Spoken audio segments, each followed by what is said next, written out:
नमस्ते दोस्तों। आप सभी का पुनः स्वागत है हमारे YouTube चैनल पर। दोस्तों, आपसे निवेदन है कि आप इस कहानी को पूरा अंत तक सुने, क्योंकि कोई भी कहानी हो या सीख, उसे पूरा सुनना चाहिए, नहीं तो आप उसके पाप का भागीदार बनते हैं। चलिए शुरू करते हैं आज की कहानी। दर्शकों, नरेंद्र दत्त नाम का एक राजा था, जिसका एक पुत्र था, देवेंद्र। देवेंद्र बहुत ही बलशाली और बुद्धिमान था। वह अपने मित्र यानी मंत्री पुत्र के साथ हमेशा रहता था। दोनों जहां भी जाते साथ ही जाते। वे साथ में खाते पीते और पढ़ाई भी करते। समय बीतता गया और वे दोनों बड़े हो गए। उन्होंने सुना था कि जंगल में एक भयंकर राक्षसी रहती है। वह अपने माया जाल में लोगों को फंसा लेती है और उन्हें खा जाती। उसकी छल और माया के प्रभाव से अब तक कोई भी जीवित नहीं बचा था। राजकुमार देवेंद्र और उसका मित्र यह बातें सुन चुके थे, लेकिन उन्होंने कभी उस राक्षसी को देखा नहीं था। एक दिन दोनों मित्रों ने निश्चय किया कि वे जंगल में शिकार के लिए जाने का निर्णय किया। राजा और मंत्री हालांकि राजी हो गए, लेकिन उन्होंने अपने पुत्रों को अकेले जंगल में भेजने को लेकर चिंता व्यक्त की। उन्होंने दोनों को सावधान किया और कहा, तुम्हें मायावी राक्षसी से बचकर रहना होगा। वह कुछ भी कर सकती है। देवेंद्र और उसका मित्र बोले, पिताजी, हम अपना पूरा ख्याल रखेंगे। इसके बाद वे दो सैनिकों को साथ लेकर वन भ्रमण के लिए निकल पड़े। कुछ दूर जाने के बाद उन्हें बहुत जोर से प्यास लगी। वे पहले से ही वन की सुंदरता देखकर प्रसन्न थे, लेकिन अधिक आगे बढ़ने में असमर्थ थे। उन्होंने एक पेड़ के नीचे विश्राम किया और पानी की तलाश में इधर उधर देखने लगे। तभी राजकुमार देवेंद्र ने एक सैनिक से कहा, सैनिक, तुम इधर उधर देखो, शायद कहीं जल स्रोत मिल जाए, क्योंकि हम सबको बहुत प्यास लगी है। सैनिक ने पेड़ पर चढ़कर देखा कि कुछ दूर चिड़ियां उड़ रही थीं। उसे लगा कि वहां कोई तालाब, झरना या नदी होगी।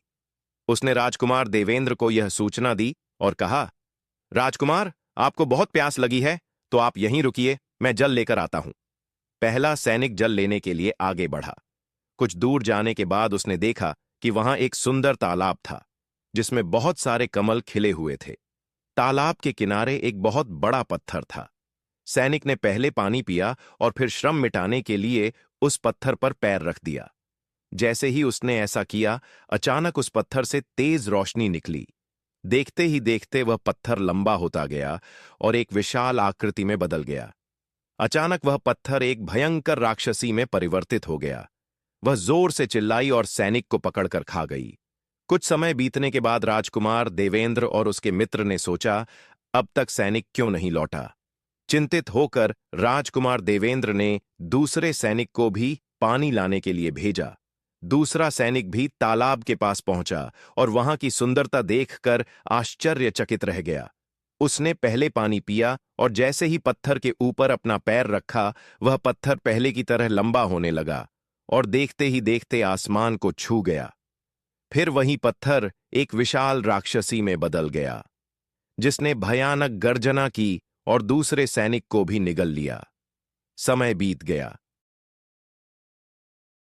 लेकिन जब दोनों सैनिक नहीं लौटे तो राजकुमार को आश्चर्य हुआ।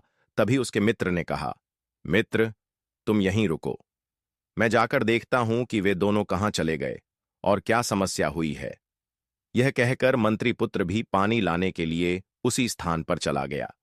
जब वह वहां पहुंचा तो उसने देखा कि न वहां कोई सैनिक था और न ही उनके होने का कोई निशान। चारों ओर सन्नाटा था। पास ही एक सुंदर तालाब था, जिसमें कमल खिले हुए थे। उसने सोचा, पहले पानी पी लेता हूं, फिर सैनिकों को ढूंढूं। जैसे ही उसने पानी पिया और थकान मिटाने के लिए पत्थर पर बैठा, अचानक वही पत्थर विशाल होकर फिर से एक भयंकर राक्षसी में बदल गया। राक्षसी ने तेज गर्जना की और मंत्री पुत्र को भी निगल लिया।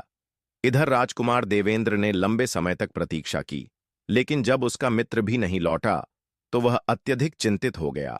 आखिर ऐसा क्या हुआ कि मेरे मित्र और दोनों सैनिक अब तक नहीं लौटे। यह सोचकर वह अपने घोड़े पर सवार हुआ और उसी दिशा में निकल पड़ा। उधर राक्षसी बहुत दिनों बाद मनुष्यों को खाने के बाद प्रसन्न थी। वह अब भी प्रतीक्षा कर रही थी कि कोई और शिकार उसके जाल में फंसे।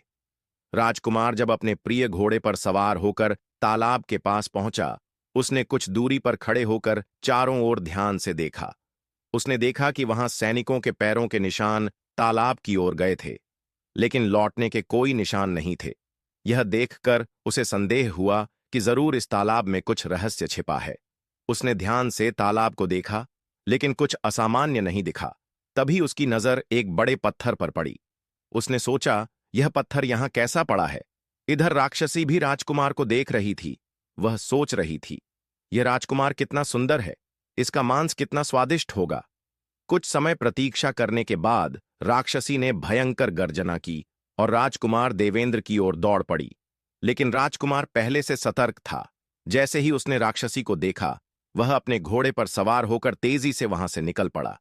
राजकुमार घोड़े पर सवार होकर अपनी जान बचाने के लिए तेजी से दौड़ रहा। राक्षसी भी उसे खाने के लिए पीछा कर रही थी।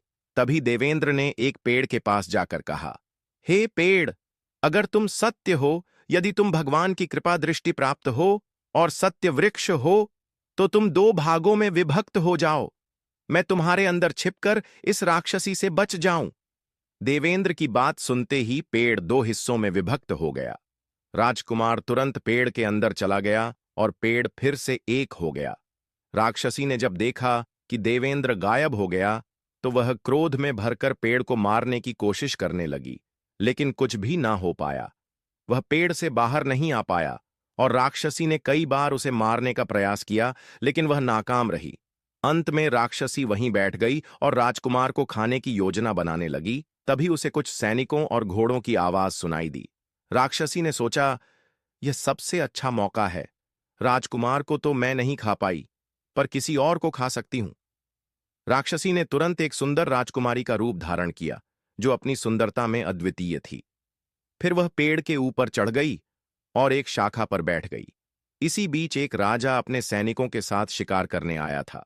वह थककर पेड़ के पास रुका और आराम करने लगा। ऊपर बैठी हुई राक्षसी राजकुमारी के रूप में रोने लगी।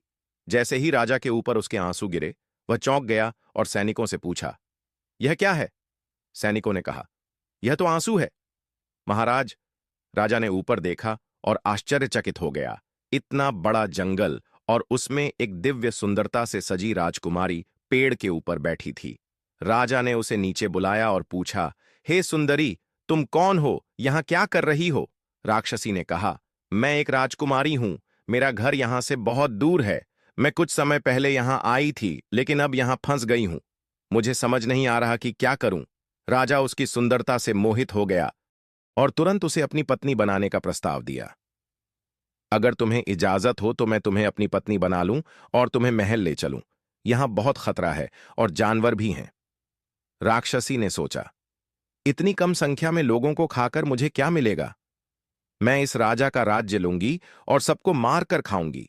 यह सोचकर वह राजी हो गई और राजा के साथ महल चली गई। वहां उसने राजा से विवाह किया और महल में रहने लगी।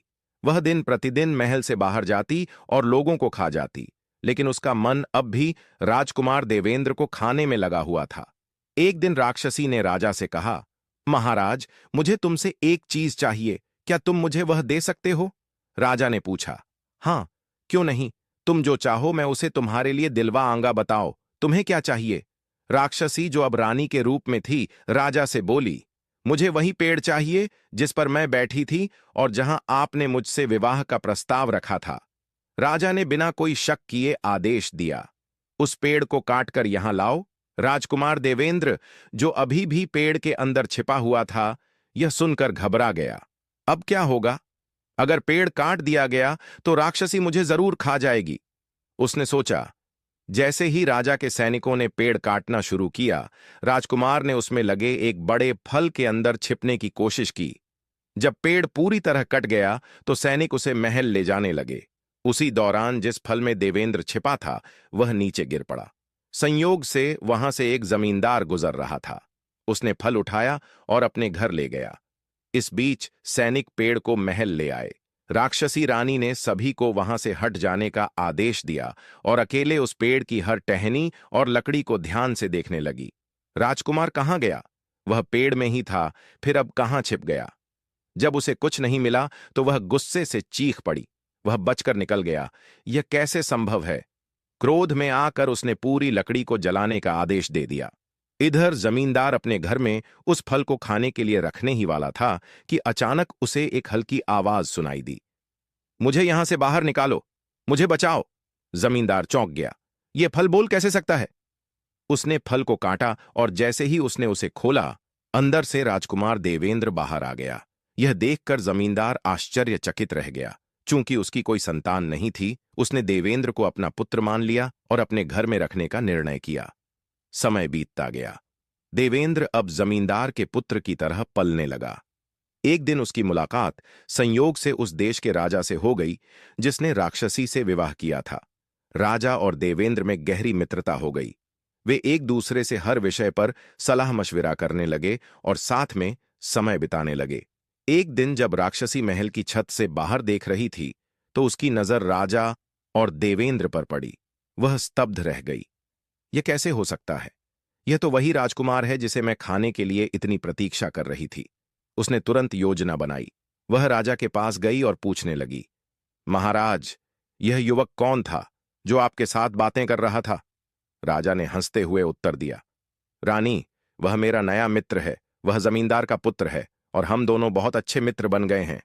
राक्षसी ने मन ही मन सोचा, अच्छा, तो यह जमींदार का पुत्र बनकर यहां रह रहा है, लेकिन अब यह मुझसे बच नहीं पाएगा। वह मीठे स्वर में राजा से बोली, महाराज, अगर वह आपका इतना प्रिय मित्र है तो आपने उसे महल क्यों नहीं बुलाया? यह तो बहुत अनुचित बात है। राजा मुस्कुराया, नहीं रानी, ऐसा नहीं है। मैं उसे जल्द ही महल बुलाऊंगा। राक्षसी को यही सुनना था। उसने तुरंत एक नई चाल चली। अगले दिन उसने नाटक किया कि उसकी आंखों में बहुत दर्द हो रहा है। वह अपने हाथों से अपनी आंखें ढंग कर कराने लगी।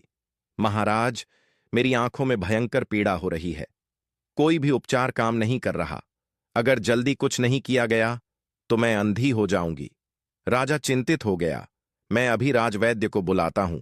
लेकिन राक्षसी ने जल्दी से जवाब दिया, नहीं महाराज, यह बीमारी साधारण नहीं है। राजवैद्य इसे ठीक नहीं कर पाएंगे। हमारे राज्य से बहुत दूर एक जगह है जहां एक जादुई झील है। उस झील का जल मेरी आंखों पर लगाने से ही मैं ठीक हो सकती हूं। लेकिन समस्या यह है कि वह जगह बहुत दूर है। राजा ने कहा, तो क्या हुआ? मेरे सैनिक वहां जाकर जल ले आएंगे। राक्षसी मुस्कुराई, महाराज, यह कोई साधारण जल नहीं है। इसे लाने के लिए बहुत साहस और शक्ति चाहिए। मुझे लगता है कि आपके मित्र इस कार्य के लिए सबसे योग्य हैं। वे वहां जाकर जादुई जल ला सकते हैं। राजा ने उत्साह से कहा, हां, क्यों नहीं। मेरा मित्र मेरे लिए कुछ भी कर सकता है। मैं अभी उससे बात करता हूं। राक्षसी ने एक पत्र लिखा जो राक्षसों की भाषा में था और जिसे कोई नहीं पढ़ सकता था सिवाय राक्षसों के। पत्र में लिखा था, यह मेरा शत्रु है। जैसे ही यह तुम्हारे पास पहुंचे, इसे वहीं मार देना। उसने यह पत्र राजकुमार को दिया और कहा, इसे लेकर जाओ और मेरी माता को दिखाओ। यदि मेरी माता इस पत्र को देखेगी तो वह तुम्हें जादुई पानी दे देगी। वह पानी लेकर लौट आना। राजकुमार ने पत्र लिया और जादुई पानी लेने के लिए निकल पड़ा। लेकिन रास्ते में वह भटक गया और एक जंगल में पहुंच गया जहां एक जादूगरनी रहती थी। जैसे ही जादूगरनी ने राजकुमार को देखा, वह उसके रूप सौंदर्य से मोहित हो गई। उसने पूछा, तुम कहां जा रहे हो? राजकुमार ने उत्तर दिया, मेरे मित्र की पत्नी ने यह पत्र दिया है और जादुई पानी लाने को कहा है। जादूगरनी ने कहा, जरा मुझे भी दिखाओ कि पत्र में क्या लिखा है। उसने अपने जादू से पत्र को पढ़ लिया और आश्चर्यचकित होकर राजकुमार से कहा, यह राक्षसी तुम्हें मरवाना चाहती है। राजकुमार चिंतित होकर बोला, अब क्या होगा? जादूगरनी ने कहा, अगर तुम मुझसे विवाह करोगे तो मैं इसका उपाय बता सकती हूं। राजकुमार ने सोचा और कहा, ठीक है, मैं विवाह करूंगा। इसके बाद जादूगरनी ने पत्र में नया संदेश लिख दिया, यह मेरा पुत्र है। इसे मेरी आत्मा जिसमें है, तुम उस तक उसे पहुंचा दो। राजकुमार ने कहा, ठीक है, मैं राक्षसी की आत्मा लेकर आऊंगा और फिर तुम्हें यहां से ले जाऊंगा। इसके बाद राजकुमार देवेंद्र राक्षसों के राज्य में प्रवेश कर गया। जैसे ही वहां के राक्षसों ने उसे देखा, वे उस पर टूट पड़े। लेकिन तभी उसने पत्र दिखाया जिसमें लिखा था कि वह राक्षसी का पुत्र है, इसलिए उसे कोई नहीं मार सकता। वह इंसानों जैसा दिखता है और इंसानों की तरह भोजन करता है, इसलिए उसे सम्मान दिया जाए। जब राक्षसी की मां ने यह सुना तो वह बहुत प्रसन्न हुई और उसे स्वादिष्ट भोजन कराया। बातचीत के दौरान राजकुमार ने पूछा, मेरी माता ने उसका जीवन लेने के लिए कहा है, क्या तुम बता सकती हो कि वह कहां मिलेगा? राक्षसी की मां ने उत्तर दिया, उसकी आत्मा एक चिड़िया के अंदर कैद है। यदि तुम वह चिड़िया ले जाओ। इसके बाद उसने राजकुमार को एक जादुई लकड़ी दी और कहा, यह लकड़ी तुम्हारी सहायता करेगी, जो भी आदेश दोगे यह उसे पूरा करेगी। राजकुमार ने वह चिड़िया ली और जादूगरनी को साथ लेकर वापस आ गया। जैसे ही वह अपने राज्य पहुंचा, राक्षसी ने उसे देखकर क्रोधित होकर पूछा, कहां है मेरा जादुई पानी? राजकुमार ने चिड़िया दिखा दी। राक्षसी आश्चर्यचकित होकर चिल्लाई, यह कैसे हो सकता है? मेरी आत्मा को कोई कैसे लेकर आ सकता है? गुस्से में उसने अपना असली भयानक रूप धारण कर लिया। लोग भयभीत हो गए और राज्य में हलचल मच गई। राजकुमार देवेंद्र ने तुरंत जादुई लकड़ी को आदेश दिया, इस राक्षसी को मारो। लकड़ी हवा में उड़ी और राक्षसी पर प्रहार करने लगी। राक्षसी दर्द से चीख पड़ी, नहीं, मुझे छोड़ दो, मुझे छोड़ दो। राजकुमार बोला, अगर तुमने जितने भी लोगों को खाया है उन्हें वापस जीवित कर दोगी तो मैं तुम्हें छोड़ सकता हूं। राक्षसी ने अपनी माया से मंत्री पुत्र, सैनिकों और बाकी सभी लोगों को जीवित कर दिया। इसके बाद राजकुमार ने वह चिड़िया जिसमें राक्षसी की आत्मा बंदी थी मार दी। राक्षसी दर्द से चीख पड़ी और जमीन पर गिरकर मर गई। राजा ने प्रसन्न होकर कहा, मित्र, मैं तुम्हारा कैसे धन्यवाद करूं? तुम्हारी वजह से आज मैं जीवित हूं, नहीं तो यह राक्षसी मुझे मार देती। इसके बाद राजकुमार देवेंद्र ने जादूगरनी से विवाह किया और अपने मित्र मंत्री पुत्र के साथ कुछ दिन वहां रुका। फिर वह अपने राज्य लौट आया। जब उसके पिता ने अपने पुत्र और वधू को देखा तो वे बहुत प्रसन्न हुए और फिर सब ने खुशी खुशी अपना जीवन बिताया। दोस्तों, आपको यह कहानी कैसे लगी कमेंट करके जरूर बताइए। वीडियो अच्छी लगी हो तो लाइक और शेयर करें और हमारे चैनल को सब्सक्राइब जरूर करें। आपको किस तरह की कहानी पसंद है हमें जरूर बताइए, ताकि हम उसी तरह की वीडियो लेकर आएंगे। यदि आपने हमारी पिछली कहानियां अब तक नहीं देखी हैं तो उसे भी एक बार जरूर देखें। चलिए फिर मिलते हैं एक नई वीडियो के साथ। तब तक अपना ख्याल रखें। धन्यवाद। जय श्री राम।